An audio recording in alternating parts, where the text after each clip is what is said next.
Halo semuanya, selamat datang di Bedah Taktik kita hari ini. Nah, kita bakal langsung membedah sebuah pertandingan yang jujur saja benar-benar bikin kita geleng-geleng kepala.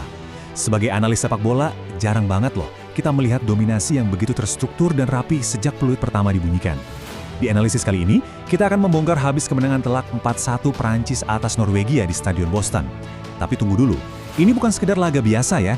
Ini tuh murni sebuah masterclass menyerang dari Les Blues yang sukses meluluh lantakan pertahanan lapis kedua Norwegia dan secara bersamaan mengekspos celah taktik yang sangat fatal dari kubu lawan. Oke, langsung saja kita mulai pembedahannya.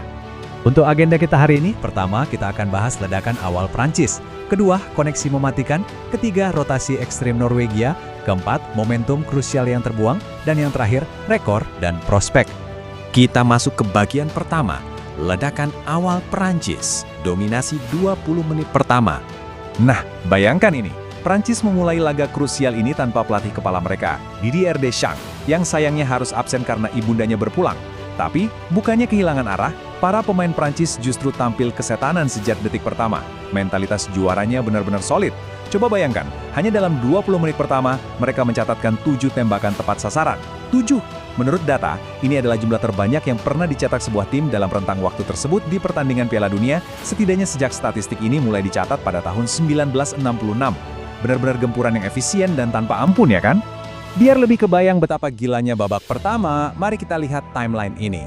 Baru 22 detik berjalan, Kylian Mbappe sudah melepaskan tembakan mematikan yang membentur mistar setelah Ousmane Dembélé memanfaatkan kesalahan Leo Ostigard.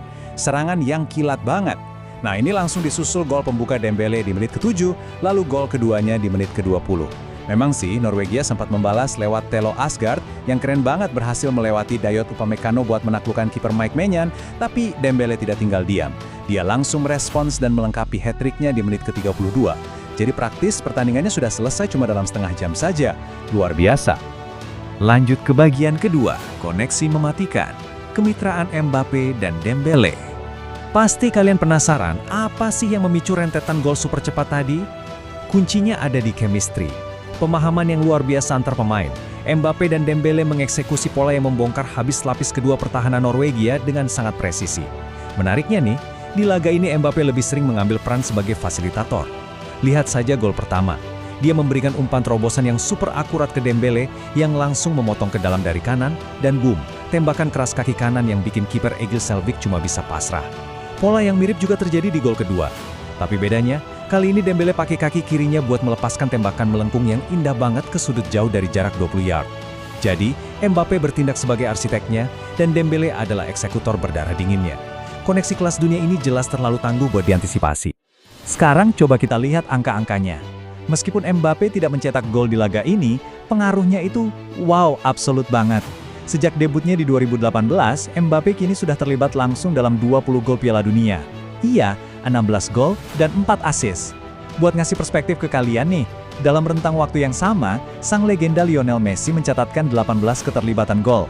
Keberhasilan serangan Prancis ini memang sangat bertumpu sama kemampuan Mbappe, yang sekarang gak cuma tajam tapi juga super kreatif dalam membongkar pertahanan lawan. Kelas banget pokoknya. Sekarang, kita beralih ke bagian ketiga. Rotasi ekstrim Norwegia. Kelemahan fatal.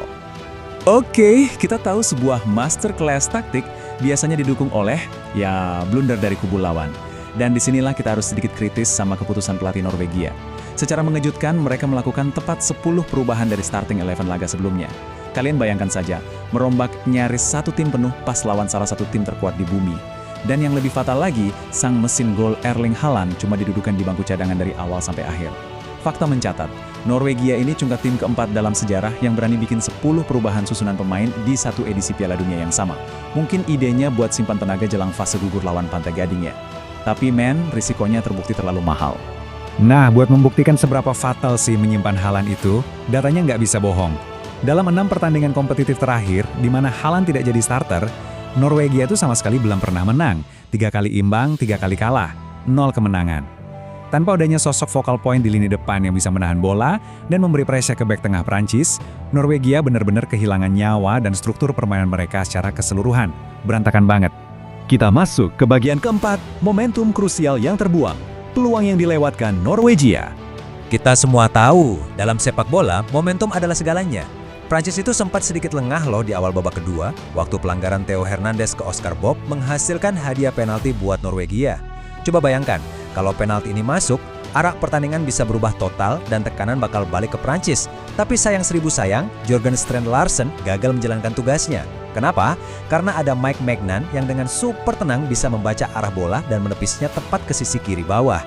Belum lagi di babak pertama tadi, Strand Larsen juga sempat membuang peluang emas. Kesalahan-kesalahan eksekusi fatal kayak gini nih yang membunuh harapan Norwegia, sekaligus bikin Prancis makin santai merotasi pemain pilar mereka. Bahkan, mereka sempat menyempurnakan kemenangan lewat gol sundulan di Sayer Due pas masa injury time. Benar-benar momentum yang terbuang sia-sia. Terakhir, bagian kelima, rekor dan prospek. Tonggak sejarah dan apa selanjutnya? Nah, performa gila Prancis hari ini nggak cuma menghasilkan 3 poin, tapi juga melahirkan banyak banget catatan sejarah yang jujur aja, seperti mengirim sinyal bahaya buat lawan-lawan di fase knockout nanti. Pertama, hat-trick Ousmane Dembele dalam 32 menit itu adalah yang tercepat kedua sepanjang sejarah Piala Dunia. Cuma kalah dari Erich Props di tahun 1954. Kedua, Mbappe kini terlibat langsung dalam 6 gol di babak grup, sebuah rekor tertinggi sejak eranya Miroslav Klose di tahun 2002. Dan secara keseluruhan tim, duet maut Mbappe dan Dembele bikin Prancis jadi tim pertama sejak Polandia di 1974 yang punya 2 pemain dengan torehan 4 gol atau lebih di satu babak penyisihan grup. Jelas, skuad ini main di level yang sepenuhnya berbeda. Jadi, tanda-tandanya terlihat luar biasa cerah buat Les Bleus. Kemenangan atas Norwegia ini memastikan mereka finish sebagai juara grup, sekaligus mencetak rekor untuk kedua kalinya dalam sejarah mereka bisa menyapu bersih 3 laga penyisihan grup Piala Dunia. Kalian tahu kapan terakhir kali mereka melakukan itu? Yap, tahun 1998 saat mereka pada akhirnya angkat trofi juara dunia. Sekarang, Norwegia harus putar otak buat bangkit di Dallas, sementara Prancis asik menunggu lawan di East Rutherford, New Jersey. Nah, pertanyaannya buat kita semua nih, apakah masterclass taktik dan rekor 1998 ini adalah jaminan mutlak gelar juara buat mereka? Atau jangan-jangan ada lawan di fase gugur nanti yang diam-diam sudah menemukan cara buat mengeksploitasi pertahanan Prancis saat mereka terlalu asik menyerang? Kita tunggu saja kelanjutannya. Terima kasih sudah menemani bedah taktik hari ini, sampai jumpa di analisis berikutnya.